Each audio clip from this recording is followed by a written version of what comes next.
Bonjour les enfants, bonjour Julie, bonjour Sam, bonjour Pablo. On va aller ensemble très loin aujourd'hui. Vous êtes d'accord? Très très loin. On va aller jusqu'au Japon. On va aller chercher l'histoire du jour qui s'appelle un goûter en forêt. Quand Kiko se réveille ce matin-là, tout est blanc dehors. Son père se met en route pour aller déblayer la neige devant la maison de grand-mère. Oh là là, papa a oublié le gâteau pour grand-mère. Le paquet est resté abandonné sur une chaise. Quel dommage, se dit Kiko. Si je pars maintenant, je peux le rattraper. Allez, j'y vais. Maman lui demande s'il est bien sûr de vouloir traverser la forêt toute seule. Mais oui, Kiko a vraiment envie d'essayer. Grand-mère habite là-bas tout au fond de la forêt. Kiko suit les empreintes de pas dans la neige. Scritch, scritch, fait la neige sous ses pieds. Alentour, tout est silence.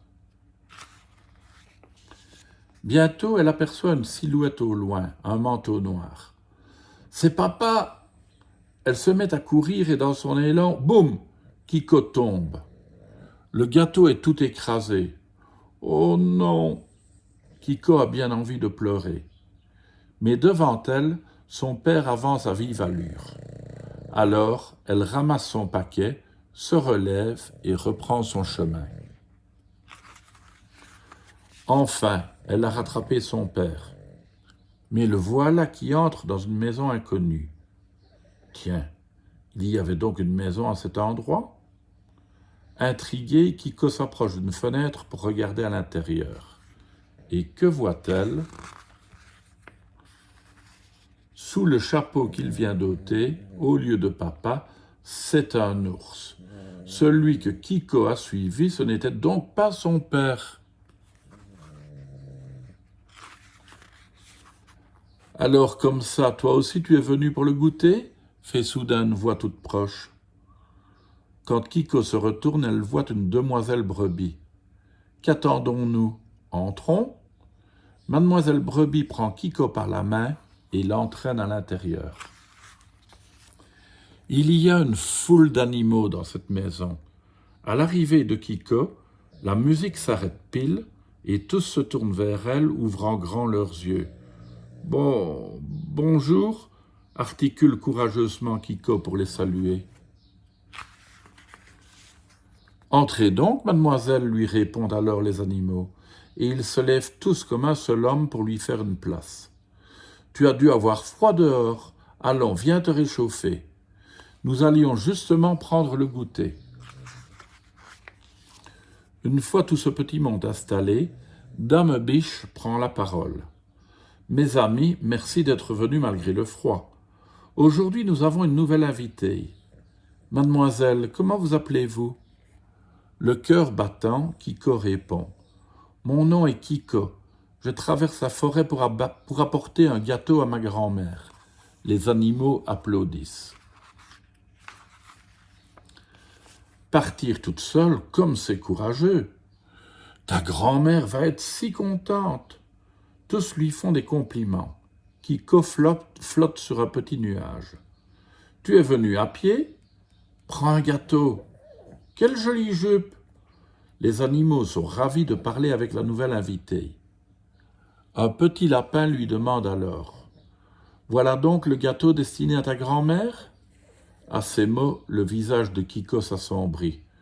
Oui, mais il est tombé dans la neige et il est tout écrasé maintenant. Les animaux échangent des regards entendus. Si ce sont des gâteaux qu'il te faut, ce n'est pas ce qui manque ici. Et d'un même élan, chacun lui offre son goûter. On serre les petites parts contre les grosses parts. Ce sera un gâteau unique aux 1000 saveurs des fruits de la forêt. Dame Biche le dispose dans un nouveau paquet qu'elle garnit d'un ruban. Oh, comme c'est joli! L'enthousiasme de Kiko gagne les animaux, qui entonnent une chanson. Délicieux gâteau, joyeux gâteau, tu es le roi des gâteaux pour la grand-mère de Kiko.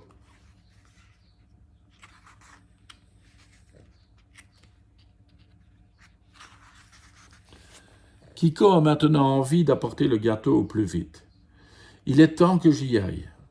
Les animaux lui répondent en chœur. Allons-y, allons-y tous ensemble. Le joyeux cortège chemine dans la forêt paisible. C'est par là, c'est par là. Les animaux reniflent la neige à la recherche de l'odeur du papa. Kiko marche avec entrain, en tenant son paquet bien serré contre elle. Enfin, on aperçoit la maison de grand-mère. On est arrivé, Kiko, appelle ta grand-mère. Alors Kiko s'écrie le plus fort qu'elle peut. Grand-mère, papa, j'ai apporté le gâteau. Grand-mère, sur le pas de sa porte, n'en croit pas ses yeux. Kiko, tu as fait tout ce chemin toute seule, comme c'est gentil. Kiko se retourne. Il n'y a plus trace du moindre animal. En secret, Kiko, elle aussi, dit merci. Et à votre avis, à qui dit-elle merci? À ses amis animaux, bien sûr. À demain, les enfants.